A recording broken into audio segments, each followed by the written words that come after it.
और मैं ऐसा मानती हूँ कि सारी सर्विसेज इम्पॉर्टेंट होती हैं। मतलब आप अगर अभी ऑपरेशन सिंदूर न्यूज़ में चल रहा है तो इसी में देखें कि इंडियन इंफॉर्मेशन सर्विस की उतनी ही वैल्यू है, what is coming out in media.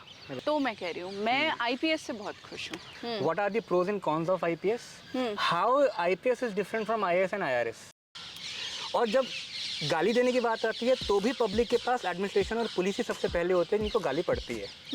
मतलब जैसे छोटे छोटे जेस्चर्स होते हैं। सबसे पहली बात तो लोगों के पास जैसे मेरा नंबर है, मैंने अपने ऑफिस के बाहर भी एक पोस्टर पे लगवा रखा है कि जिसको भी प्रॉब्लम है वो सीधा मेरे से इस मोबाइल नंबर पे, इस व्हाट्सएप नंबर पे संपर्क कर सकता है। Any other community to which it belongs or associate with, वो आपको आके कहेगा कि इसके साथ आपने अन्याय किया, ये निर्दोष है, आप इसको छोड़ो। या आपके ऊपर भी कास्ट बायसनेस लगा सकता है, कुछ भी लगा सकता है। तब आपको फील होगा कि मतलब अगर आप इसको अभी नहीं छोड़ोगे तो ये लॉ एंड ऑर्डर क्रिएट करेंगे। तो होली के दिन शाम को everyone takes a sigh of relief कि होली सबकी अच्छी निकली, दिवाली सबकी अच्छी निकली, कोई बड़ा हादसा नहीं हुआ, कहीं पटाखा फैक्ट्री में ब्लास्ट नहीं हुआ, एवरीथिंग। तो वो शाम को जो साई ऑफ रिलीफ होता है। Thank you so much sir. I think ये बहुत ही अच्छा इनिशिएटिव आप लोगों ने शुरू किया है, क्योंकि जब बच्चों को ये नहीं पता होता है कि अलग अलग सर्विसेज में क्या डिफरेंस है, तब कन्फ्यूजन की स्थिति आती है। और बाद में भी जब वो सर्विसेज में अल्टीमेटली आ जाते हैं तो एक उनको डिसइल्यूजन सा फील होता है। तो ये बहुत ज़रूरी है और मच नीडेड इनिशिएटिव है कि हम बच्चों को, जो एस्पिरेंट्स हैं, उनको अवेयर करें कि हर सर्विस में जाने के बाद किस तरह के चैलेंजेस हैं और किस किस सर्विस की कैसी कैसी रिक्वायरमेंट है। And I am congratulations to you and your entire team for starting this, and I wish my good luck to all the aspirants who are watching this. Hi everyone. So today we have a very special guest, IPS Anukriti Sharma, who is presently posted as SP South Sambal, UP cadre. Thank you so much for having me here, and thank you for welcoming me to the first episode of Know Your Service. So why have we invited her to this Know Your Service series? The basic purpose is that most of the times we have felt that when the aspirants select their services, they are not aware actually about what all services do we have and what is their format and how are they posted, what is the service condition. We have felt that there are 3 stages of civil services exam. The first stage is always the preparatory stage, जिसके बारे में अपने को बहुत कुछ पता है, क्या सिलेबस है, क्या PYQs हैं, वो सब अपने को पता है। Second stage is always a training stage, उसके बारे में हमें पता है कि भाई IPS की ट्रेनिंग जो है वो हैदराबाद में होती है, IAS की लबासना में हो जाती है, NEDT में IRS की हो जाती है।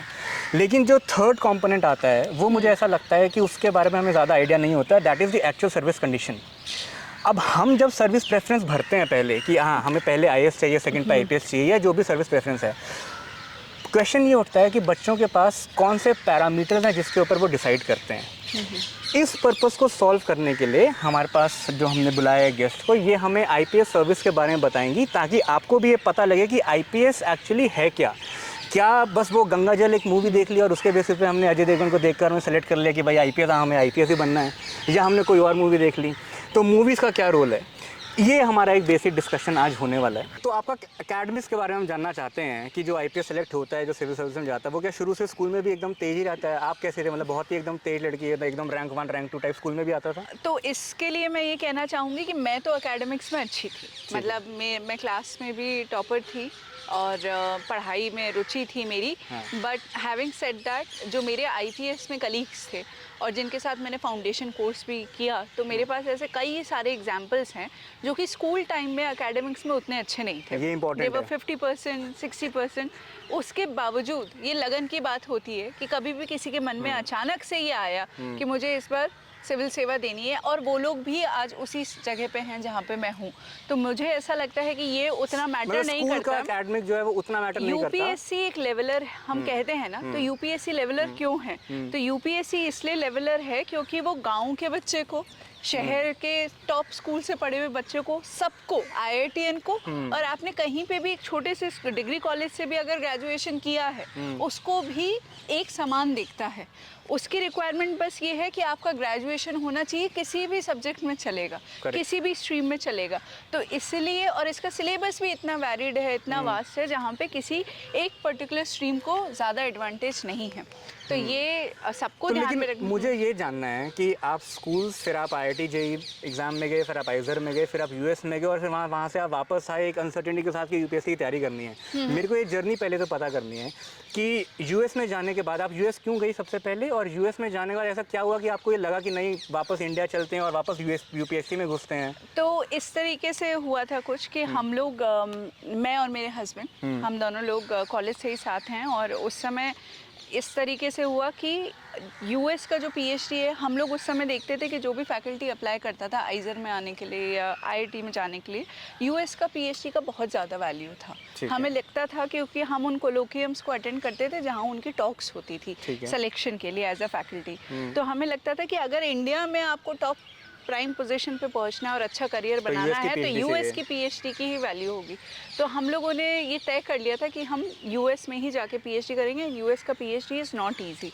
तो उसके लिए लगातार 4-5 साल थोड़ा मेहनत किया, एक स्ट्रीम को चुना, उसी हिसाब से हम लोगों ने अपनी समर और रिसर्च भी किया, और फाइनली मतलब उसके लिए अच्छा CGPA भी आपको चाहिए, अच्छे लेटर्स ऑफ रिकमेंडेशन भी चाहिए। बिल्कुल वहीं ओरिएंटेड थे, कहीं दिमाग में सिविल सर्विसेज था नहीं। और फिर हम लोगों का कई जगह हुआ, मेरे और मेरे हस्बैंड का साथ में एक जगह, मतलब एक ऑप्शन था राइस यूनिवर्सिटी जो कि ह्यूस्टन में है और टेक्सास में। एंड वहाँ के हमारे जो मेंटर्स थे वो बहुत अच्छे थे और उनका काफ़ी अच्छे पब्लिकेशंस थे। ह्यूस्टन के साथ एक और बहुत अच्छी अपॉर्चुनिटी थी, वहाँ पे नासा का जॉनसन स्पेस स्टेशन था। ये मैंने बात पहले भी कहीं पे किसी एक इंटरव्यू में बोली थी, और वहाँ से उन लोगों ने नासा एक शब्द पकड़ लिया और हर जगह नासा की नौकरी को मारी लात, और नासा। तो वो ये एक माध्यम है। मैं इस एपिसोड के थ्रू ये भी क्लियर करना चाहती हूँ कि ऐसा कुछ नहीं था, मेरे पास कोई नासा का जॉब ऑफर नहीं था और मैंने नासा की किसी नौकरी को ठुकराया नहीं था, क्योंकि राइस यूनिवर्सिटी में जो हमारे प्रोफेसर्स थे उनका जो प्रोजेक्ट्स चल रहे थे they were in collaboration with NASA, so we also look towards it. मतलब हमें लगा था कि हमारे पास भी एक बहुत ही सुनहरा अवसर है कि इनके अंडर हम रिसर्च करेंगे तो हम भी वहाँ पे पोजीशन पाएंगे। तो वहाँ से फिर वहाँ से वापस ऐसा हुआ कि हम दोनों लोग ही थोड़े से जो है ना, वहाँ जाने के बाद बहुत सारे ऐसे डिस्कशंस होते थे इंडियन कम्युनिटी में जो हमारे बाकी के फ्रेंड्स थे, तो उसमें इन जनरल इंडियन कम्युनिटी ऐसी है, इंडिया में ये नहीं है, इंडिया में वो नहीं है। तो हम लोग थोड़े इमोशनल हो गए थे कि इंडिया में अगर नहीं है तो जाके सही कौन करेगा, यहाँ पे बैठ के गाली देना बहुत आसान है। जैसे कि इंडिया वालों को US की PhD डिग्री क्यों जरूरत पड़ रही है, इंडिया की PhD की वैल्यू क्यों नहीं है। तो अगर आपके सिस्टम में कोई प्रॉब्लम है, अगर मेडिकल में प्रॉब्लम है, वहाँ का मतलब हेल्थ अच्छा नहीं है, सोसाइटी अच्छी नहीं है, पब्लिक इंफ्रास्ट्रक्चर अच्छा नहीं है, तो हु विल डू इट। आपका घर साफ होता है, you don't leave that home, आप उसको साफ करते हो। तो वो भावना शायद बहुत ज़्यादा स्ट्रांग हो गई। एक दिन हम दोनों ही लोग स्टारबक्स में बैठे थे एंड सडनली उसने, मतलब मेरे हस्बैंड ने कहा कि चले, एंड मैंने कहा चलो। इट वॉज दैट सडन, और हम उसी दिन हम लोगों ने कहा कि दिमाग फिर से हम लोगों का पलट ना जाए and this is the right time आया है। तो अब तुरंत हम लोगों ने अपने मेंटर्स को लिखा कि हमें रिज़ाइन करना है। पेरेंट्स बोले दिमाग ख़राब हो गया, तुम दोनों का एक ही डिपार्टमेंट में हो, मैरिड हो, इतनी अनसर्टेनिटी है और क्यों आ रहे हो वापस। बट एकदम एक जुनून सवार हो गया था उस समय। तो उस टाइम पे कुछ प्लान भी सोचा था नहीं कि UPSC में जाएंगे और वो नहीं होगा तो फिर क्या करना है? कुछ नहीं। अच्छा। कुछ नहीं। एक और डायलॉग हम मारते थे, संकल्प में विकल्प नहीं होना चाहिए। तो ये दिमाग में हमारे चलता रहता था और हम लोग आ गए वापस। आने के बाद घर वालों ने कहा नेट JRF तो दे दो कम से कम। फिर हमें ये था कि US की PhD छोड़ के हम यहाँ PhD तो नहीं करेंगे। नेट JRF दिया और उसकी तो रैंक 1 आई, मेरी रैंक 21 आई। उसके बावजूद भी वो हमारा नेट JRF रखा ही रह गया, हम लोगों ने कहीं ज्वाइन नहीं किया उसको। पर UPSC की जर्नी तो बहुत लंबी रही, 6 years, 4th year में मेरा उसी विशियस साइकिल में फंसे। प्रीलिम्स नहीं हुआ, मेंस नहीं हुआ। ये सबके साथ होता है, आई थिंक सबके साथ नहीं होता है। There are few fortunate ones जिनका मतलब दे गेट थ्रू। हाँ, बट ये मतलब किसी को भी इस बात के लिए तैयार रहना चाहिए। UPSC according to me is an exam of elimination. हर स्टेज पे खतरा रहता है कि कौन सा वो सांप सीढ़ी वाला सांप काटेगा। Back to that place.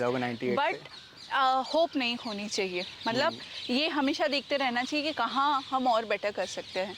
तो मेरा जब जैसे रैंक 355 आया और मैं फिर फाउंडेशन कोर्स करने गई तो वहाँ मुझे टॉपर्स मिले और फिर मैंने टॉपर्स को उनसे मैं एक्चुअली डिस्कस करती थी कि मैं ऐसा क्या बेहतर कर सकती हूँ जिससे कि मेरे स्कोर इम्प्रूव हो। उस समय भी मुझे मतलब I was a selected candidate, उसके बावजूद भी मुझे लगता था कि स्कोर इम्प्रूव करने का चांस हमेशा रहता है। कुछ लोग ये कहते हैं ना अब मैं इससे ज़्यादा नहीं पढ़ सकता, अब मैंने करके देख लिया, वो नहीं करना चाहिए। मतलब अगर मैं 6 अटेम्प्ट के बाद भी देना होता तो मुझे पता था कि कहाँ पे। तो आप अगर ज़रूरत पड़ती और अटेम्प्ट होते तो आप 6 अटेम्प्ट के बाद भी जाते? नहीं, मैं नहीं जाती। मैं ये बता रही हूँ कि अगर मान लो मेरा नहीं होता, हाँ, तो मैं कह रही हूँ मैं आईपीएस से बहुत खुश हूँ।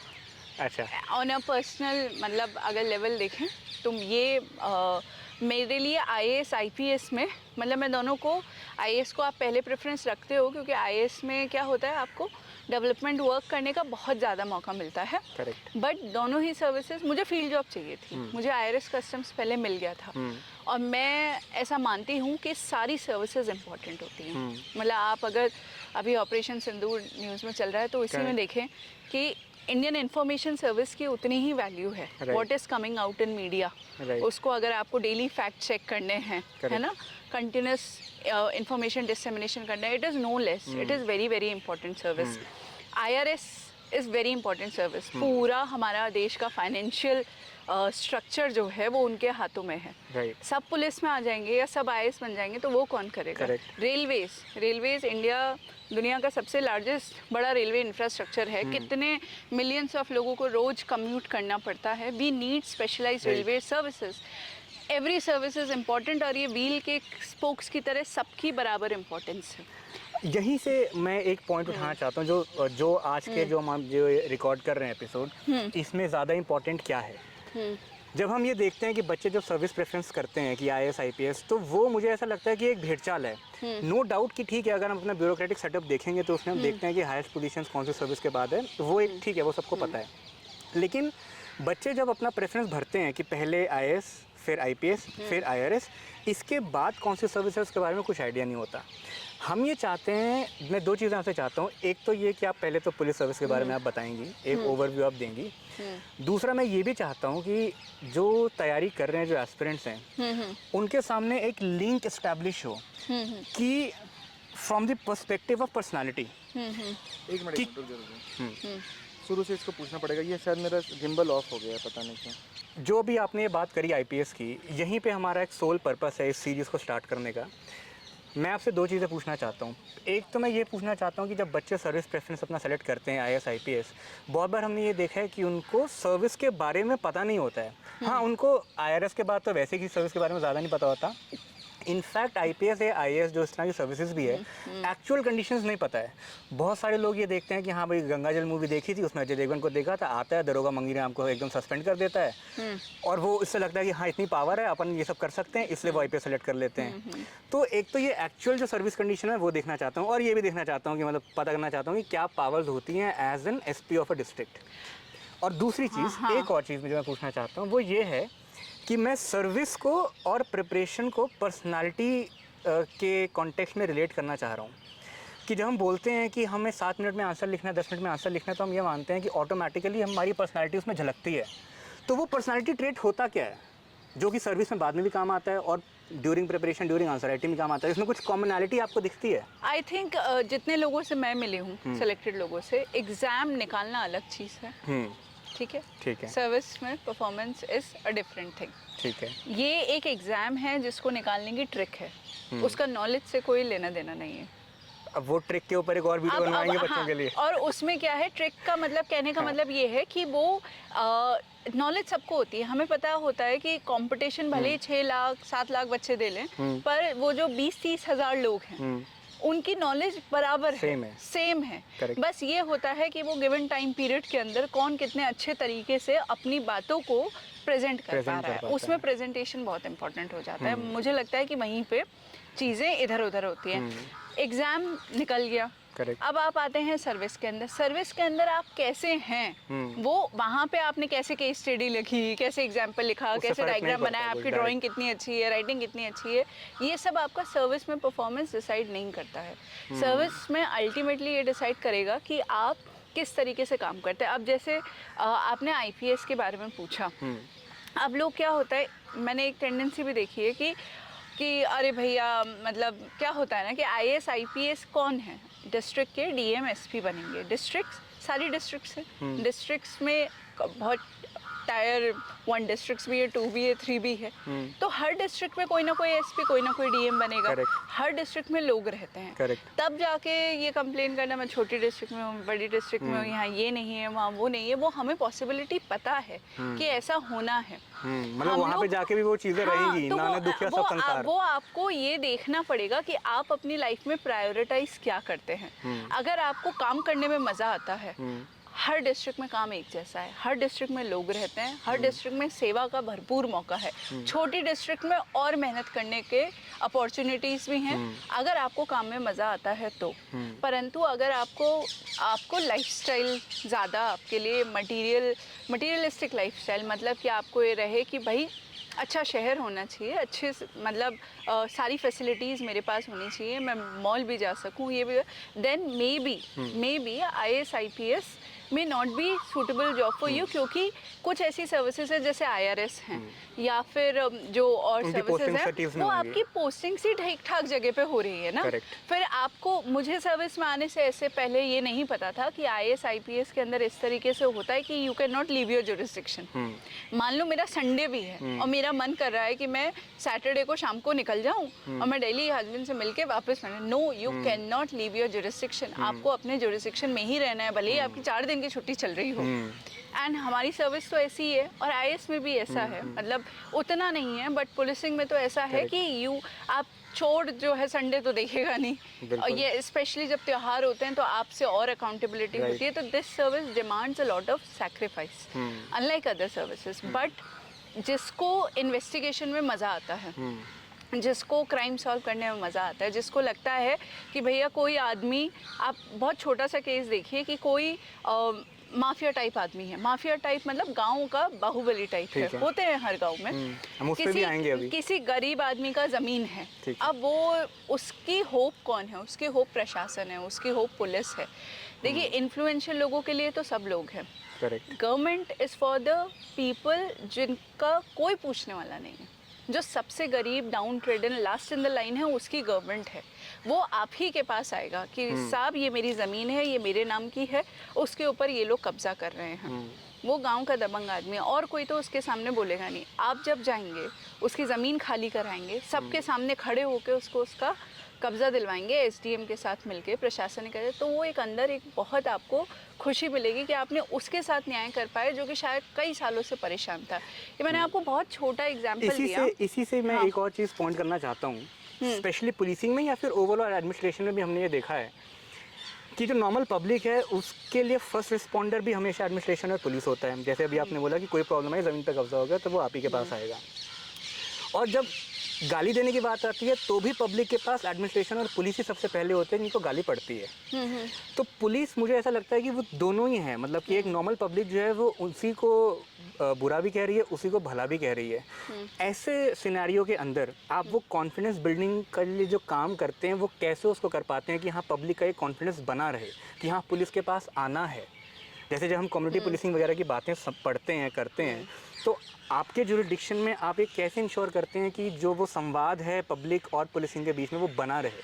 मतलब जैसे छोटे छोटे जेस्चर्स होते हैं। सबसे पहली बात तो लोगों के पास, जैसे मेरा नंबर है, मैंने अपने ऑफिस के बाहर भी एक पोस्टर पे लगवा रखा है। अच्छा। कि जिसको भी प्रॉब्लम है वो सीधा मेरे से इस मोबाइल नंबर पे, इस व्हाट्सएप नंबर पे संपर्क कर सकता है। मेरे से मिलवाने के नाम पे अगर कोई रुपए ले रहा है, क्योंकि अधिकतर छोटे शहरों में क्या होता है, दलाल टाइप लोग हो जाते हैं कि हमारी मैम से बड़ी जान पहचान है, भले कुछ नहीं होता है। हाँ, वो भी मैंने उसके अंदर, अगर आपको कोई इस तरीके से, तो आप मेरे को रीच आउट करें ना। अब सबके पास मेरा नंबर है, और सबको पता है कि अगर एसएचओ अपने जुरिस्डिक्शन में सुनवाई नहीं कर रहे हैं तो वो लोग मेरे पास आ रहे हैं या कप्तान साहब के पास जा रहे हैं। तो फिर हम लोग बोलेंगे ना कि ये तुम्हारे से हमारे पास आया क्यों, मतलब तुमने सुनवाई नहीं करी तो तुम कर क्या रहे हो। तो आप कंटिन्यूसली आपके चौकी इंचार्ज और एसएचओ और इन सबको जब ये पता होता है कि अगर हम नहीं सुनेंगे तो ये कल को मैम के पास चला जाएगा और फिर मैम जो है पूछेगी। करेक्ट। तो वो कम से कम ये कोशिश करते हैं कि हम लोग वो जो जनसुनवाई का टाइम है, और थाने वाने पे तो मुझे लगता है जनसुनवाई का टाइम कोई मतलब किसी पुलिस में तो आदमी के साथ कभी भी प्रॉब्लम हो सकती है ना, हमेशा। इसलिए यूपी पुलिस में सिस्टम में एक दिवस अधिकारी होता है, एक रात्रि अधिकारी होता है। There is always one person जो कि सिर्फ आपकी प्रॉब्लम सुनेगा। तो और कहने का मतलब जो आप शुरू में कह रहे थे कि गवर्नमेंट को ही गाली देता है पुलिस प्रशासन को लोग, और काम भी हम ही करते हैं, तो वो तो पार्ट, हम गवर्नमेंट का पार्ट है। जिसका काम होगा वो आपकी बढ़ाई करेगा, जिसका काम नहीं हो पाएगा वो आपको गाली देगा। It is part of the job. But क्योंकि लोग इतने ज़्यादा हैं, प्रशासन अधिकारी पुलिस और प्रशासन दोनों में इतने कम है कि हमें कंटिन्यूस एफर्ट चाहिए लोगों की, मतलब लोगों को रीच आउट करने का और उनके काम करने के लिए। इसलिए ज़्यादा मेहनत लगती है इंडिया में, क्योंकि हमारा रेशो बहुत गड़बड़ है। हाँ। हम चाहते हुए भी उसको जो है ना जल्दी जल्दी काम करने की कोशिश करते, फिर भी थोड़ा सा डिले हो जाता है। पर उसको अगर ये दिखेगा ना कि भाई ये मैडम ट्राई तो कर रही हैं, करेक्ट, हर बार तो सुन शायद लेती आएगा। है, तो उसको ये रहता है कि नहीं मैम आप कोशिश तो कर रही हैं। वो उसी बात, आदमी इसी बात से खुश हो जाता है जब उसको लगता है कि कोई सुनने वाला है। ये जो आपने जन सुनवाई का टाइम बताया, ये कुछ निर्धारित होता है कि इस टाइम से इस टाइम पे? नॉर्मली मैंडेटरी होता है कि 10 से 2 तो आपको सुनना ही सुनना है। तो मतलब हम You ये बोल should be सकते in हैं your ना कि office. एटलीस्ट जो लोग यूपी में हैं, अगर उनको कुछ प्रॉब्लम है तो वो इस टाइम से इस टाइम के हाँ। बीच में आप अपने जो भी लोकल थाना है वहाँ पर जाके अपना कंसर्न रेस कर सकते हैं। मतलब ये एक तरह से बना हुआ है। मैं अगला सवाल जो पूछना चाहता हूँ वो ये पूछना चाहता हूँ कि अगेन वही आईपीएस को एनालिसिस हम कर रहे हैं, what are the pros and cons of IPS, how IPS is different from IAS and IRS? तो आईपीएस इंडियन पुलिस सर्विस है। पुलिस का मतलब होता है सोसाइटी में लॉ एंड ऑर्डर मेंटेन करना और लोगों को सेंस ऑफ सिक्योरिटी आपको देना, क्राइम्स का डिटेक्शन करना और क्राइम्स को इन्वेस्टिगेट करना। आईएएस का काम क्या होता है, वो ओवरऑल एडमिनिस्ट्रेशन का इंचार्ज होता है। अगर मैं पुलिस में रह के अगर ये सोचूं कि मैं हॉस्पिटल ठीक कर दूंगी, मैं ये सड़क बनवा दूंगी, मैं स्कूल्स ठीक कर दूंगी, तो वो मैं नहीं कर पाऊंगी क्योंकि वो मेरे पावर्स नहीं हैं। पर मैं कैसे कर सकती हूँ, अगर मैं आईपीएस हूँ तो जो मेरे समकक्ष अधिकारी हैं एडमिनिस्ट्रेशन में, अगर मेरा उनसे ट्यूनिंग अच्छा है, मैं उनको औपचारिक मतलब फॉर्मली लेटर्स लिख के भी अपना कंसर्न रेज कर सकती हूँ कि मतलब ये इन चीज़ों पे काम होना चाहिए। बट ये नहीं कर सकती कि मतलब मैंने कर दिया। आईएएस वो ये काम कर सकता है, पर आईएएस ये नहीं कर सकते कि अगर कोई ऐसा क्राइम चल रहा है, जैसे अभी मैं एक फाइनेंशियल फ्रॉड पे काम कर रही हूँ इंश्योरेंस के, अब वो आईएएस जो है वो उस काम को छोड़ के इस इन्वेस्टिगेशन में नहीं लग सकते। अगर वो ये सोचे कि मैं जो है सीबीआई में जाके बड़े बड़े क्राइम्स को सॉल्व करूंगे या फिर टेरर अटैक होता है तो एनआईए में जाके सॉल्व करेंगे, नहीं, नॉट पॉसिबल, नहीं हो सकता है। तो आपको ये देखना है कि आपको किस चीज़ में मजा आता है, बेंट ऑफ माइंड कैसा है, आपका बेंट ऑफ माइंड कैसा है। मेरे ख्याल से एस्पिरेंट में तो ये होना चाहिए कि एस्पिरेंट को तो पहले मतलब ठीक है सर्विस प्रेफरेंस आपकी होनी चाहिए, पर उस समय ये नहीं सोचना चाहिए कि मैंने तो कभी आईपीएस सोचा ही नहीं था ना। मैं आईएएस आईपीएस इम्पोर्टेंट मानती थी, पर मेरे को इतना डिफरेंस नहीं पता था। मुझे तो सर्विस में आने के बाद पता चला कि आईपीएस एक्चुअली में क्या होता है। उस समय आपने जो बताया हम तो वो फॉलो करते हैं जो एक इन जनरल ट्रेंड चलता है। आईआरएस जब मुझे मिला तो मुझे रियलाइजेशन हुआ कि शायद मेरे को आईआरएस भरना ही नहीं चाहिए था, क्योंकि मेरे को जब balance sheets and profit and loss statements को एनालाइज करना होता था तो मुझे रोना आता था, क्योंकि मैंने बचपन से साइंस किया, 11th-12th में साइंस में मेरा ग्रेजुएशन हुआ, मेरा बेंट ऑफ माइंड ही नहीं है वो वाला। तो मैं शायद आईआरएस में जाती तो मेहनत करके बाद में सीख ही जाती, बट मुझे उसमें खुशी नहीं मिलती। तो ये हमें समझने की ज़रूरत है। अब फॉरेन सर्विसेज हैं तो एक दो मेरे बैचमेट्स हैं जो कि जिन्होंने फॉरेन सर्विसेज ऊपर भरा, ठीक है, बट वो लोग ऐसी कंट्रीज में पहुंच गए जहाँ पे they don't want to stay and now they feel stuck because वो आना चाहते हैं इंडिया। तो वो लोग डेपुटेशन पे फिर मतलब ये रहता है कि आप 3 साल इंडिया में भी रह सकते हैं, तो दे आर लाइक यार मज़ा नहीं आ रहा, क्योंकि आपने सिविल सर्विसेज तो इसलिए दिया था कि आप लोगों के लिए काम कर पाएँ, but for being in foreign services you can not work at the grass root level. आप एकदम टॉप एक्सेलेंस पे काम करते हैं। तो ये हमें सोचना होगा कि हम क्या चाहते हैं, उस हिसाब से आप सर्विस प्रेफरेंस को भरिए फिर बाद में, ताकि जो और ये मान के चलना पड़ेगा कि आईएएस और आईपीएस ऐसी सर्विसेज हैं जिनमें करियर के शुरुआती दिनों में पर्सनल लाइफ के हिसाब से भी कॉम्प्रोमाइज़ेस हो सकते हैं। जैसे मैं और मेरे हस्बैंड ही हैं, जब से मैंने आईपीएस ज्वाइन किया हम लोग हार्डली साथ में रह पाते हैं। वो रियलिटी है, specially with the female candidates ये रहता ही है। मेल ऑफिसर्स में तो मतलब वो प्रेफर करते हैं, मतलब हाउसवाइफ्स आ जाती हैं Right. तो बट आप female IPS officer you can not ask your husband को आप भाई सब कुछ छोड़ छाड़ के रखो, है ना। And even in the male officers also जिनकी वाइफ्स काम कर रही हैं या खुद या ऑफिसर्स जिनकी वाइफ सर्विसेज में भी होती हैं, सर्विसेज उनके साथ में it is a reality that you will live separately. Right. मतलब वो बहुत मुश्किल कभी हो पाएगा कि आप साथ रहें। ये बहुत बड़ा फैक्ट है जिससे लोगों को अवेयर होना चाहिए। लोगों को ये भी अवेयर होना चाहिए कि आप दूरस्थ इलाकों में रहेंगे, मतलब कि छोटे छोटे सिटीज़ में रहेंगे जहाँ पे बेसिक चीज़ें नहीं होंगी, बट देन तभी वो आता है कि आप सिविल सर्विस क्यों चुनना चाहते हो और मैं देश की सेवा करना चाहता हूँ। तो दो ज़्यादा टेस्टिंग टाइम जब Ultimate आपका motivation तो वही कैरेक्टर टेस्ट होता है, Right. तब आप सर्विस को गाली नहीं दे सकते। सर्विस तो कि सर्विस में बहुत दिया ही अच्छी क्या है, है। ये नहीं बोल सकते। सर्विसेज शुरू से हम सब जानते हैं कि ये सर्विसेज क्या हैं, और सर्विसेज बहुत अच्छी हैं। अगर आपका मेन मोटिव है कि आप लोगों की खूब सेवा करें, आप सिस्टम के अंदर चेंज लेकर आएँ, तो आई कैन बेट दिस के दीज सर्विसेज मतलब all the services give you abundant opportunity to improve the system. बहुत मतलब डीएक्सी इम्प्रूवमेंट कर लो, बहुत छोटा सा, बट आपके पास वो मौका होता है। कोई बात नहीं। हाँ। तो जैसे अभी आपने बोला कि as a female IPS officer, तो मैं as a female IPS officer का कॉन्टेक्स्ट भी समझना चाहता हूँ कि क्या कुछ अलग चैलेंजेस होते हैं जो कि विमेन आईपीएस ऑफिसर को फेस करने पड़ते हैं compare to the male IPS officer in reality on ground? In reality on ground कोई फर्क नहीं है। Okay. फर्क बस यही वाला था। और पब्लिक परसेप्शन में? पब्लिक परसेप्शन में कोई नहीं है। पब्लिक परसेप्शन जो है भाई, फीमेल ऑफिसर्स को तो बहुत प्यार मिलता है। मुझे तो मेरी जनता जो भी है, जो लोग हैं जो रिस्ट्रिक्शन के, और वो खूब पसंद भी करते हैं, खूब अपनी बात आके भी रखते हैं। कहीं कोई मुझे दिक्कत नहीं आई। सबॉर्डिनेट्स को भी ये दिखता है कि अधिकारी बैठा है, उन्हें ये नहीं फर्क पड़ता है कि महिला बैठी है कि पुरुष बैठा है। अधिकारी जो मेरी अथॉरिटी है वो मेरी पोजीशन की वजह से, मेरी रैंक की वजह से। मैं आज एडिशनल एसपी संभल के पद पे हूँ, तो एज एडिशनल एसपी संभल मैं उनको कमांड दे पाती हूँ, उनको मानना पड़ेगा, दे हैव नो चॉइस। ठीक है, पर तो वो मेरी रैंक के वर्च्यू से, नॉट एज अनुकृति, बट पूरा रिस्पेक्ट उस पोस्ट का है। उस पोस्ट के ऊपर कोई भी पदासीन होगा, कोई भी बैठ जाए, Correct. उस पोस्ट का सम्मान है। आपका सम्मान होगा कि नहीं वो आपका काम डिसाइड बाद में करेगा। एक मेरा एक क्वेश्चन ऐसे भी आता है, वो मैं आपसे इसलिए पूछ सकता हूँ क्योंकि आपका एक बैकग्राउंड रहा है, आप यूएस गए और वहाँ से वापस आए और आप आईपीएस में गए और आपकी रूरल पोस्टिंग्स हो रही हैं। सेम कॉन्टेक्स्ट में ऐसे भी सिमिलाइज कर सकता हूँ कि इंडिया में जो एस्पिरेंट्स हैं जो कि एक अर्बन टियर 1 सेंटर्स में रहे हैं, दिल्ली मुंबई में, जहाँ पे शुरू से बचपन है उनका वहाँ पे गुजरा है और वहीं पे जारी, उसके बाद उनकी पोस्टिंग होती है भीलवाड़ा में, या पोस्टिंग होती है उनकी बस्तर में, या पोस्टिंग होती है उनकी किसी भी पिछली डिस्ट्रिक्ट्स में, जहाँ की लाइफ एकदम अलग है। अब इन एक्सट्रीम्स को मैच कैसे करते हैं? क्या ट्रेनिंग होती है आपकी हैदराबाद में, क्या उससे कुछ फ़र्क पड़ता है? ट्रेनिंग से फ़र्क ये पड़ता है कि आप थोड़े पतले हो जाते हो। हमारी हैदराबाद की ट्रेनिंग से सिर्फ एक ही फ़र्क पड़ता है कि आप फिट हो जाते हो। ठीक है। और बाकी देखो, हर ट्रेनिंग इंस्टीट्यूट आप में कुछ वैल्यूज़ डालने की कोशिश करता है, बट आप कितना लेट एज में 25, 30, 35 तब तक जाके आप कर रहे हो, तो आप पर्सनैलिटी चेंज है, उसमें बहुत ज़्यादा चेंज नहीं लाया जा सकता है। जो आदमी जैसा है, जैसा बचपन से देखा है, वो वैसे ही रहेगा। बहुत ही इंडिविजुअल सेंट्रिक होता है ये।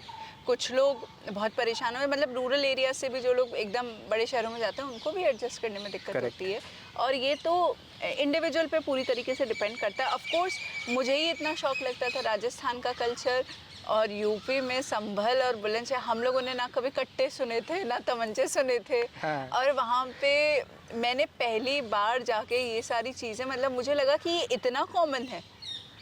जो मतलब मूवीज़ में क्या होता है, आप सुनते हो कि भाई मतलब जो सीरीज़ दिखाई जाती है, हाँ। तो ये कौन से, हाँ, तो कि भाई ये होता होगा क्या, पर मेरे को उससे ज़्यादा होता है। वही तो मुझे इससे याद आया, मैं एक शो देख रहा था, उसमें मनोज बाजपेयी जो है वो गैंग्स ऑफ वासेपुर की उसके बारे में बात कर रहे हैं कि हम एक जगह पे वो शूटिंग करने गए, तो जो डमी रिवॉल्वर था वो उनसे मिस हो गया कहीं पे, उनकी जो यूनिट थी वो लाना भूल गई। तो किसी ने ऐसे पूछा कि अरे यार वो रिवॉल्वर है किसी के पास, तो वहाँ पे 10-12 लोग खड़े हो, तो उन्होंने अपने गमछे में से निकाला, अरे कट्टा है हमारे पास, कट्टा है, ये ले लीजिए भैया। तो एक्चुअली में ऐसा है। तो मुझे हम लोग पूरे मतलब मेरे को याद ही नहीं कि हम लोगों ने जयपुर में कभी सुना हो कि लोगों के पास कट्टे तमंचे होते हैं, या हर्ष फायरिंग जैसी कोई चीज़ की शादियों में, मतलब ये चल रहा है उसके लिए हम बुक करते हैं लोगों को, but this was a cultural shock to me, literally a cultural shock. भाषा बदलती है आपके, खान पान बदल जाता है और आप अलग तरह की दुनिया में आ जाते हो। बट वही मैं कह रही हूँ ना, लोग हर जगह एक जैसे हैं, तो आपको अगर मज़ा आ रहा है काम करने में, यही से एक इसी से मिलता जुलता क्वेश्चन है। आईपीएस ऑफिसर जो हैं उनकी पोस्टिंग होती है, आप पहले कभी जैसे आपको यूपी के बारे में कुछ नहीं पता, आपको यूपी कैडर मिला, वहाँ पे एकदम कल्चर अलग, लैंग्वेज अलग, डीलिंग अलग, सब कुछ अलग। इनफैक्ट डिस्ट्रिक्ट्स में भी, इनफैक्ट यूपी के अंदर भी वेस्टर्न बहुत फ़र्क है वेस्टर्न यूपी ईस्टर्न यूपी में। तो जब आपकी नई पोस्टिंग होती है, ठीक है 10-12 साल सर्विस के बाद तो बहुत एक्सपीरियंस हो जाएगा, लेकिन एक जब नया ऑफिसर, एक पहली जो उसकी फर्स्ट पोस्टिंग जो होती है, आपकी भी फर्स्ट पोस्टिंग जब हुई होगी, उस टाइम पे आपको कैसा लगता है? सब कुछ चेंज हो रहा है, रिस्पॉन्सिबिलिटी इतनी ज़्यादा आ गई है, लोगों को हम जानते नहीं हैं, तो वो जो फर्स्ट पोस्टिंग एक्सपीरियंस होता है वो कैसा रहता है? फर्स्ट पोस्टिंग मतलब जो पहला चार्ज, हाँ, फर्स्ट चार्ज। मेरा फर्स्ट चार्ज मज़ेदार था, मतलब बहुत यादगार था, बहुत रुलाया भी उसने। कई बार मैं सोची थी छोड़ दूंगी मैं सर्विस। एक्चुअली वही मैं आपसे कह रही हूँ ना कि आपको पता नहीं होता है कि लोग कैसे कैसे होते हैं। देखो बचपन से आप मतलब पढ़ने वाले रहे हो, आपके वही आप उन्हीं लोगों को देखते हो जिस कॉलोनी में आप रहते हो, आपके पेरेंट्स के दोस्तों को देखते हो, आपके स्कूल में वही वैसे फ्रेंड्स बनते हैं, तो आपकी अपब्रिंगिंग बहुत अलग होती है। और फिर आप अचानक से आपको एक्सपोज कर दिया जाता है एक ऐसी सोसाइटी को, और स्पेशली इन पुलिस सर्विसेज जहाँ आप दूसरी दुनिया को देख रहे हो।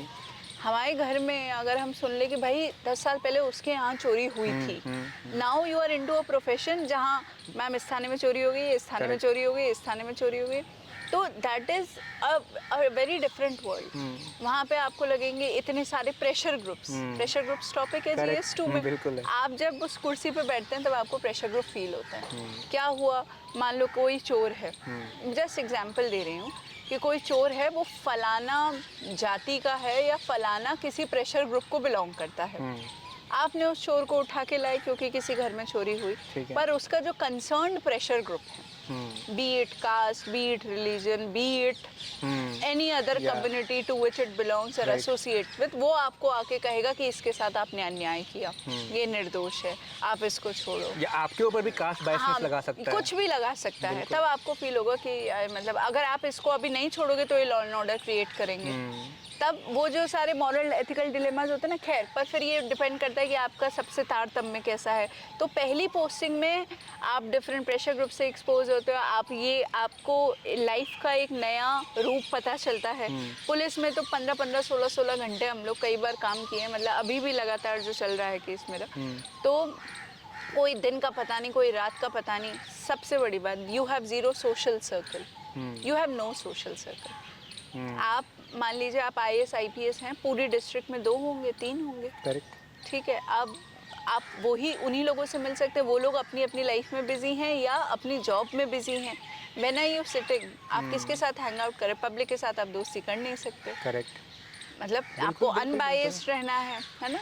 तो आइसोलेशन हिट करता है, बहुत सारी चीज़ें होती है। तो first charge is a lot of learning experience, और फर्स्ट चार्ज आपको बहुत कुछ सिखाता है, टोन डाउन भी आपको करता है, इन द सेंस के पहली बार आपको पावर मिलती है, आपको समझ में आता है ये कर देंगे, वो कर देंगे, ऐसे कर देंगे, और करना भी चाहिए। बट फिर आपको समझ में आता है कि सिस्टम क्या है, वो आपको पहली बार फर्स्ट चार्ज में आई थिंक फील होता है कि व्हाट इज सिस्टम। आप सही करना चाह रहे हो, सड़क है, गड्ढे हैं, आप गड्ढे को भर रहे हो, उसमें किसी को प्रॉब्लम कैसे हो सकती है? पर फिर भी देयर विल बी ग्रुप्स जो उसको भी अपोज करेंगे, बिल्कुल करेंगे। तो आपको धीरे धीरे सिस्टम के बारे में पता चलता है, एंड इट इज फन। अभी आपने पावर और अथॉरिटी 2 वर्ड यूज़ करे, अभी आप एक जो इंश्योरेंस वाला आपका केस चल रहा है, हाँ, कुछ बताएंगे वो क्या है केस, ताकि जो नॉर्मल पब्लिक है वो भी अवेयर हो सके उसके बारे में, क्या था वो? हाँ, तो और वो इतना ब्लो अप हो चुका है वो केस, वो है क्या वो? तो इंश्योरेंस वाला केस ऐसा है कि पुलिस चेकिंग में मुझे ऐसे 2 इंडिविजुअल्स मिले जो कि मतलब हम नॉर्मली इंश्योरेंस कैसे कराते हैं, हम लाइफ में एक लाइफ इंश्योरेंस करा लेंगे, ठीक है, और कोई बहुत पीछे पड़ेगा तो करा लेंगे, जनरली नहीं कराते हैं ना। अब वो ये भी रहता है टैक्स थोड़ा बच जाएगा, कर जाएगा। पर बेहद गरीब लोग, जो लोग ICICI बोल नहीं पाएंगे, उनके पास ICICI की 50-50 लाख की पॉलिसी, अब वो हम लोगों को, मैंने वहाँ जाके मेरे क्षेत्र में देखा, मतलब जब ये केस खुला तो गांव-गांव में लोगों की, मतलब हर दूसरे तीसरे घर में पॉलिसी हो रखी है। ठीक है। तो ये समझ में आया, और जब हम लोगों ने गैंग भी बस्ट किया कि एक ऐसा गैंग है जो कि लोग जो मरने वाले होते हैं या मर चुके होते हैं उनके नाम पे फ्रॉडुलेंटली लाइफ इंश्योरेंस पॉलिसीज़ कराते हैं और उनके नॉमिनी को धोखे में रखते हुए उनके अकाउंट्स खोलते हैं, बीमा का क्लेम फाइल करते हैं और फिर क्लेम को पूरी तरीके से मतलब धोखाधड़ी से उसको गबन कर लेते हैं उसका। और ये इसके लिए मैं, मतलब अगर इस पॉडकास्ट में बताने जाऊँगी तो बहुत लंबा खिंच जाएगा। इसको मैंने प्रेस बाइट्स में बताया है, अपने ट्विटर चैनल पे भी मैं इसके बारे में लिखती रहती हूँ, तो उसके ऊपर जाके देख ले लोग। बट इससे सबसे बड़ी लर्निंग यही है जो लोगों के लिए आपने कहा, लोगों को ये पता होना चाहिए कि आप किसी के साथ भी अपने आधार पैन कार्ड ऐसे ही साझा ना करें। मतलब don't share if you don't trust that person. कहीं पे भी जाके देहात जनता में, मतलब रूरल लोगों में बड़ी प्रॉब्लम होती है, कहीं पे भी अंगूठा लगा देते हैं, साइन कर देते हैं। कोई आदमी ने थोड़ा सा कहा तेरे को इसके 10,000 मिल जाएंगे, 5,000 मिल जाएंगे, ये स्कीम है वो स्कीम है, उस चक्कर में कहीं पे भी अंगूठा लगाते हैं, कहीं पे भी साइन करते हैं। उसी का ये लोग जो नेक्सस के लोग हैं फ़ायदा उठाते हैं। आपके बिना संज्ञान के आपकी पॉलिसी खुल गई और उसका सारा पैसा वो ले गए, सारा पैसा वो ले गए और अकाउंटेबिलिटी आपकी हो गई क्योंकि खाता आपके नाम पे खुला हुआ है। ये तो एक्सटेंड भी हो सकता है वो आदमी आपको ज़बरदस्ती मार दे। तो ये बार हम लोगों ने केसेस अभी पिछले 10 दिन में तो 4 मर्डर केसेस ऐसे खोले जिसके अंदर एक आदमी का 7-7 पॉलिसी कराया हुआ था। जैसे एक लड़के का केस है, उसकी 7 पॉलिसी कराई 2,70,00,000 की, फिर उसका ब्रूटली मर्डर किया, सर हथौड़े से फोड़ के। उस मर्डर को एक्सीडेंट की तरह दिखाया, एक्सीडेंट का क्लेम किया and they were able to get more than 20 lakhs अभी। और एक और लड़के का उन्होंने मर्डर ऐसे ही कबूला, उसमें they were able to get 78 lakhs। पहले मर्डर कर देते हैं, फिर गाड़ी चढ़ा देते हैं, फिर उसको एक्सीडेंट बाय अननोन व्हीकल दिखा देंगे, हिट एंड रन केस, और क्लेम करना शुरू कर देंगे। नॉमिनी वो उनके आसपास के जो अनपढ़ अशिक्षित लोग हैं उन्हीं को nominee. It's very scary in the sense. तो हम लोग पुलिस में भी एक्सीडेंट की जो इन्वेस्टिगेशन है उसको थोड़ा सा मॉडिफाई कर रहे हैं, इंश्योरेंस कंपनी से भी हम बात कर रहे हैं किया जाए कि भाई एक्सीडेंट हुआ है तो ऐसी पॉसिबिलिटीज कि हम कैसे इन केसेस को प्रिवेंट कर सकते हैं। बट लोगों को, मेरे को यही कहना है कि आप आंख बंद करके किसी पे विश्वास ना करें and be very cautious about whom you are sharing your personal details with। मतलब अगर ये सुन के अगर गूज़बम्स आ रहे हैं किसी एस्पिरेंट के अंदर तो आईपीएस के लिए वो सही है, फिर वो सोच सकता है कि हाँ मतलब अगर इसके लिए उसके मन में वो सेंसिटिविटी आ रही है। दिस इज अ क्राइम जिसने, जो कि पिछले 10-11 साल से हो रहा है। मेरा गैंग 12 स्टेट्स में ऑपरेट करता है, सारे नॉर्थ इंडियन स्टेट्स में। There are gangs operating in south India which are state specific. क्यों? क्योंकि साउथ इंडिया इस गैंग या आशा वर्कर, प्रधान, लोकल लोगों से इनका काफ़ी नेक्सस रहता है, गठजोड़ रहता है। तो इसमें लैंग्वेज बहुत बड़ा बैरियर है। तेलुगु वाला आदमी फिर तमिल नहीं कर पाएगा। राइट। तो इसलिए हमारी गैंग साउथ में पेनिट्रेट नहीं कर पाई, पर मोडस ऑपरेंडी हर जगह सेम है। तो हर जगह लोगों को अवेयर होने की ज़रूरत है। और ये क्राइम जब वर्कआउट हुआ, मतलब ये मल्टी करोड़ स्कैम है, मल्टी स्टेट स्कैम है, 40 से ऊपर लोगों को हमने इसमें जेल भेजा है। It gives me so much happiness and satisfaction के इस एक केस की वजह से छोटा सा ही सही इंश्योरेंस सेक्टर के अंदर एक रिफॉर्म, पॉलिसी रिफॉर्म आना चाहिए। हम लोग कोशिश भी कर रहे हैं और ऐसे ही होता है। यही मैं आपसे कह रही थी ना कि हम जिस भी सर्विसेज में हो, कोई सिस्टम परफेक्ट नहीं होता। अपने घर को सुधारने का हमें हर बार उसमें कुछ कमी लग सकती है। घर में भी जाले बनते हैं, हम साफ़ करते हैं ना कि ये चीज़ आ गई, तो वो दिखेंगे जिसको वही साफ़ करेगा। कुछ लोगों को गंदगी में रहने की आदत है, कुछ लोगों को लगता है कि नहीं इसको हमें करना चाहिए। तो हर सेक्टर में सुधार का इमेंस स्कोप है। और मैं तो यही कहती हूँ कि आप बस ये देखें कि आपको अंदर से किस में मज़ा आता है। अगर आपको यूनिफॉर्म अट्रैक्ट करती है, आपको तो बिजली दिलवाने में मज़ा आता है। बिजली दिलवाने में मज़ा आता है। मेरे से वो वाली स्टोरी बताइए ना एक बार। तो हाँ, तो उसमें बस ये है कि ना नहीं कहना है। अब देखो जैसे क्या होता है कि जब IAS IPS में आप सेलेक्ट हो जाते हो सर्विसेज में, दोस्तों के फ़ोन आते हैं कि यार ये मेरा रेलवे का टिकट है, कंफर्म हो जाएगा क्या? मैं रेलवेज में हूँ क्या? नहीं हूँ ना, फिर क्यों फ़ोन करते हो? तो इसलिए करते हो क्योंकि आपको लगता है कि मैं एक पावरफुल पोजीशन पे हूँ, मेरे कोई संपर्क होंगे। तो अगर मैं अपने दोस्तों का काम कर सकती हूँ, तो अगर किसी गरीब आदमी के लिए मुझे किसी डिपार्टमेंट में कहना पड़े और उससे उसका काम हो जाए, कौन सी बड़ी बात है? क्योंकि मेरे को अगर भगवान की कृपा से और मेहनत से एक ऐसी पोजीशन मिल गई है जहाँ पे मदद करने के मौके हैं, तो वाई शुड आई से नो। ऐसा ही हुआ था। तो कम्युनिटी पुलिसिंग मैं करती हूँ काफ़ी, और इधर तो इंश्योरेंस फ्रॉड की वजह से थोड़ा कम है, बट उसमें कई मतलब नूरजहां का केस मुझे नहीं पता कैसे हाईलाइट हुआ, कैसे इतना पकड़ गया, बट हम लोग बहुत मतलब इस तरह के छोटे छोटे काम करते रहते थे। तो यही था कि गांव में जाके मैं पूछती हूँ कि किसी को कोई प्रॉब्लम है तो बताओ। आप कहते हो पुलिस सुनती नहीं है, पुलिस सुनती नहीं है, आज पुलिस सुनने आई है, बताओ। आपके पास आई है। और उसका ये भी रहता है कि भाई थाने हर आदमी नहीं जा सकता, महिला बच्चे तो जाते ही नहीं है थाने। तो हम जा रहे हैं आपके पास, आप बोलो क्या प्रॉब्लम है, कोई छेड़ता है क्या, कोई दारू पीता है क्या, कोई झगड़ा करता है क्या, जो प्रॉब्लम है बोलो। नूरजहां अम्मा ने ये कहा कि मेरे घर में कोई भी दिक्कत नहीं है, मतलब मेरे को कोई कुछ नहीं चाहिए, बस मेरे घर में बिजली नहीं है, तुम बिजली ला दो। हमने कहा अम्मा ये तो बहुत छोटा सा काम है, बिजली तो आ जाएगी। तो बोले आ जाएगी, हमने कहा आ जाएगी। अगले दिन हम पहुंच गए।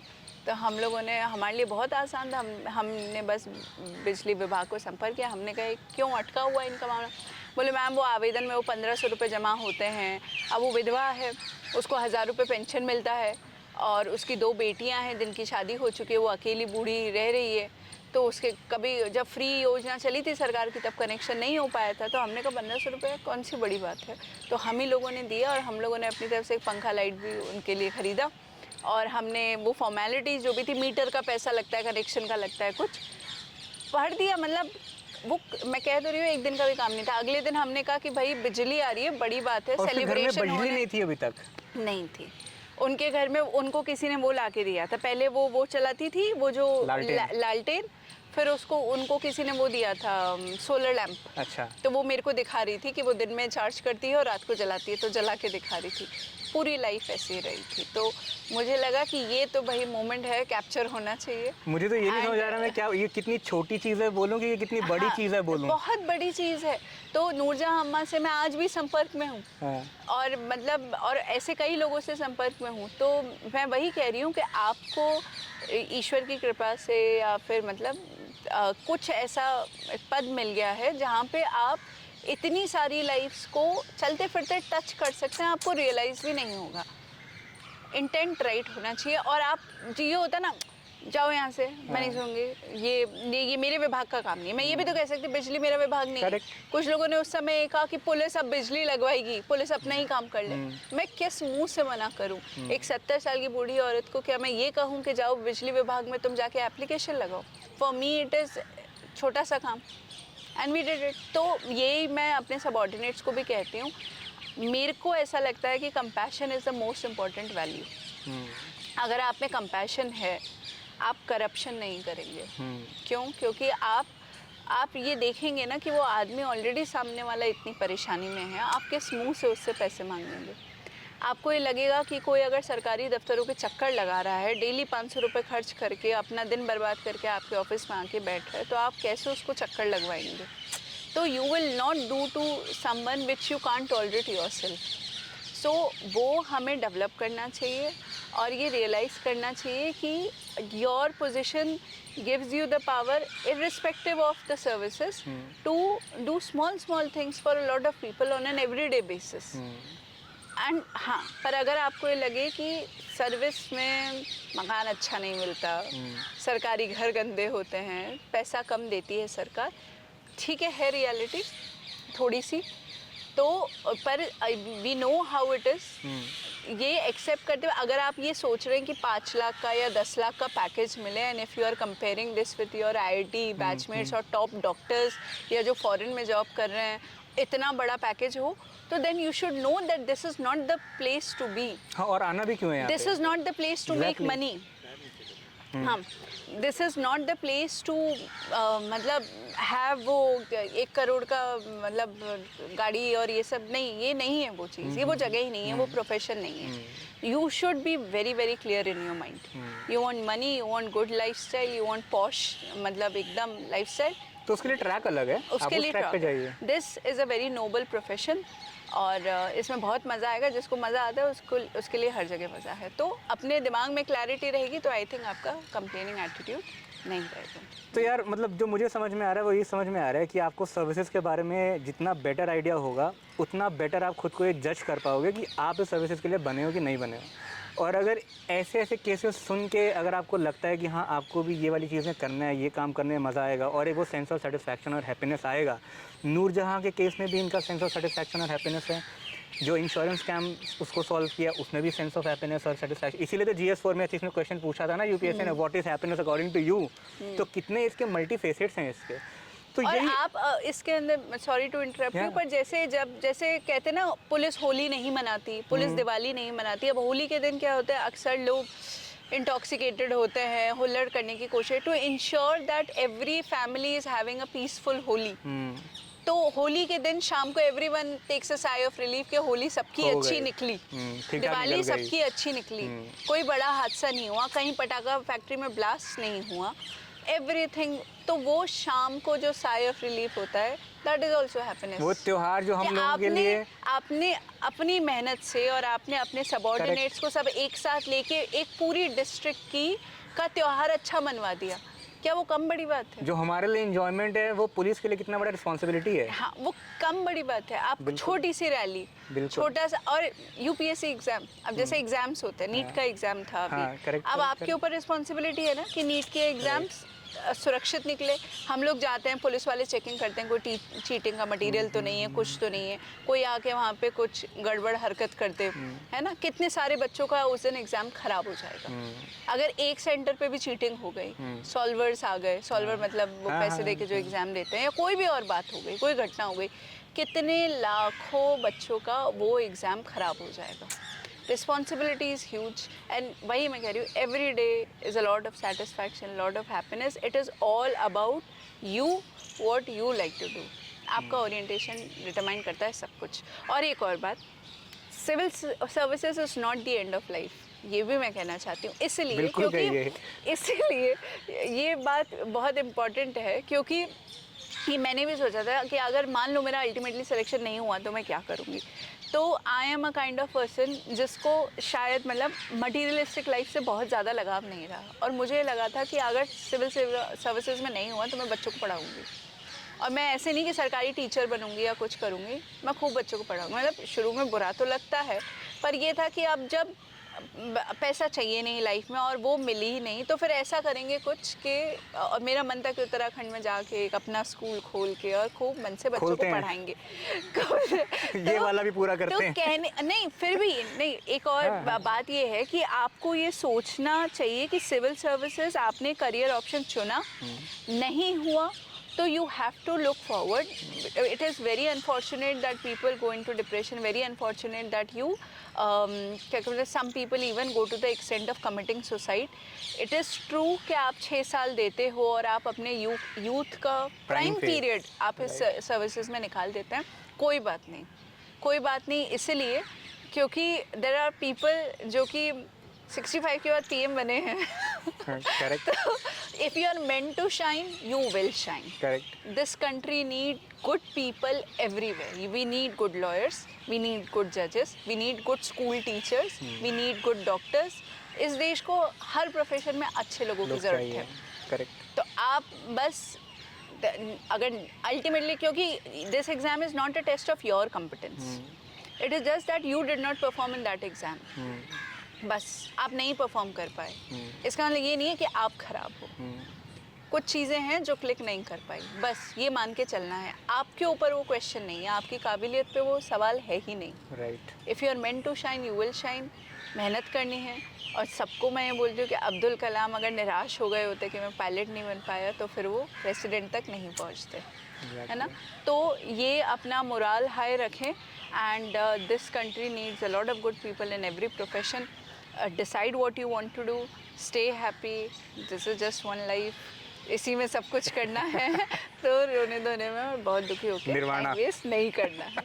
मतलब this is what I feel. बिल्कुल, यही बुद्धा को भी यही रियलाइज हुआ था, बहुत मेहनत करने के बाद आपको भी रियलाइज हो गया। अरे we have someone, Rahul sir as usual late in his own style. Sir please. नहीं हूं मैं। Hello Anu, Yes sir, I'm good sir, I'm good sir. How are you? Yes sir, I'm very good. How are you? I'm fine. Sorry, I'm a bit late. And Not so good that to much. see you after so long. Same here. So I guess much of the discussion you guys have already did. regarding the services and all. And for everyone I should tell you कि हम लोगों ने जब मेरा third attempt का मैंने mains लिख दिया था, उसके बाद एक बार को तो लगा था कि भाई खाने पीने के भी पैसे नहीं हैं, क्या करेंगे तो मैंने राउज आइस ज्वाइन किया था and there I met sir, I remember that. And उस समय मेरा इंटरव्यू आने वाला था, तो sir has been a great motivator, so thank you. I still remember that, the way you used to do lunch sitting alone, and I used to ask, so done with the attempt? You said, no, I am still left with the attempt and I'm waiting for my interview call. I still remember that. So, Anu, आपने बता तो दिया ही होगा सब कुछ regarding the challenges of the services, how you choose these services, the interest and all. So, what do you think is the role of the guidance when you start your preparation? बहुत Because ज़रूरी है. why I'm asking this, because I remember that I remember this, that you did for the first few years on your own. So you think that if from the beginning if we are able to see good mentors, that can really help and shorten your journey? हाँ, in the hindsight I think it is important, क्योंकि शुरू में हम लोगों ने जब तैयारी शुरू की थी, मतलब me and my husband both, तो we were of the opinion के एनसीईआरटी पढ़ने के लिए हम कोई कोचिंग ज्वाइन खुद से कर करेंगे क्या? लेंगे. मैंने मतलब भी वी ये वर किया इनटू था. Research, we were doing PhD and we were reading papers and publications, और हमने कहा एनसीईआरटी हम किसी से जाके कोचिंग में पढ़ेंगे, we will do it on our On own. our own. And वो गलत नहीं था. मतलब मेरा पहला अटेम्प्ट में इंटरव्यू कॉल थोड़े से मार्क्स से रहा था, फिर उससे और लगा कि हम लोग सही रास्ते पे हैं, और उसके बाद पर धीरे धीरे करते करते fourth attempt, fifth attempt, sixth attempt में फाइनल सिलेक्शन हुआ. तो गाइडेंस का रोल बहुत ज़्यादा इंपॉर्टेंट मुझे लगता है. मतलब शुरू में जब मैंने तैयारी शुरू करी थी, तो मैं रिसर्च, उस समय पीएचडी स्कॉलर थी, पब्लिकेशंस पढ़ रही थी, पेपर्स पढ़ रही थी, तो we were of the opinion कि हम एनसीईआरटी पढ़ने के लिए कोई कोचिंग वोचिंग नहीं करेंगे और कोई हमें एनसीईआरटी नहीं पढ़ाएगा, हम खुद पढ़ेंगे, we are capable of doing this, we were doing it. और बाद में मुझे ऐसा रियलाइज़ हुआ कि मतलब जब थर्ड अटेम्प्ट मैंने दिया और फिर मैं इंटरव्यू के लिए, उस समय मेरा इंटरव्यू कॉल आया था पहला, और I did not want to take chance and I came in contact with few people at that stage. उसी समय पहली बार मैं दिल्ली आई थी और मैं कुछ लोगों से मिली थी and I stayed in touch with them later on also. तो मुझे लगा, मैंने कोई उनसे कोचिंग नहीं की थी, but they used to guide me, to tell me certain things, और and I think that help me improve my rank in my later attempts. तो येस, आपको नॉलेज की कोई कमी नहीं होती है. जैसा कि मैंने शुरू में भी बताया था गौरव को कि इस एग्ज़ाम को निकालने की कुछ ट्रिक्स हैं. नॉलेज की बात नहीं है, वो नॉलेज 30,000 बच्चों की हो जाती है एक जैसी. फिर आता है उस एग्जाम में, उस दिन पे, उस मोमेंट पे कौन कैसा परफॉर्म कर रहा है, और वो चीज़ दे रहा है कि नहीं जो उसको 1-2 नंबर एक्स्ट्रा हर पेपर के अंदर दिला देगा और बच्चे से. इतना ही तो कंपटीशन है. तो वो ट्रिक की बात है, और वो कुछ आप लोगों से बात करें जो थोड़े एक्सपीरियंस है फील्ड में, तो it helps you. I think it definitely helps you improve your rank. Fine, Anu. As usual, it's always nice talking to you and knowing the challenges what you are facing in the services, and hope to see you soon, and we'll invite you again in the next podcast. यही करते रहोगे? और क्या करेंगे? कुछ और क्या बोल रहे हो? क्या बोलूं फिर? हाँ? क्या क्लासेस नहीं है तो यही करेंगे? क्या करें? तो फिर क्या करें कि ठीक है, we'll invite you when you become more senior. हाँ?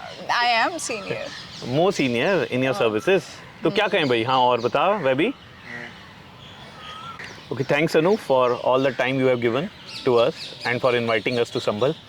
Thank you so much sir. I think ये बहुत ही अच्छा इनिशिएटिव आप लोगों ने शुरू किया है, क्योंकि जब बच्चों को ये नहीं पता होता है कि अलग अलग सर्विसेज में क्या डिफरेंस है, तब कन्फ्यूजन की स्थिति आती है, और बाद में भी जब वो सर्विसेज में अल्टीमेटली आ जाते हैं तो एक उनको डिसइल्यूजन सा फील होता है. तो ये बहुत ज़रूरी है और मच नीडेड इनिशिएटिव है कि हम बच्चों को, जो एस्पिरेंट्स हैं, उनको अवेयर करें कि हर सर्विस में जाने के बाद किस तरह के चैलेंजेस है और किस सर्विस की कैसी कैसी रिक्वायरमेंट है. And I am congratulations to you and your entire team for starting this, and I wish my good luck to all the aspirants who are watching this, and I hope that this episode helps you take a right decision with respect to your career choices. For sure, I Thank you. think this will going to help the aspirants. I always tell whosoever comes to me that the more aware you will be, it's not whether you will qualify it or not, that's a different thing, but it is all about awareness, so that you should not be disillusioned after qualifying it, after working this hard, probably after 6 years, even after qualifying you feel यार ये क्यों किया हमने, हमें तो कुछ और करना चाहिए था. तो I hope they will able to take a better decision with all the wisdoms you have given. Thank you once again, Anu. Thank you, sir. Thank you.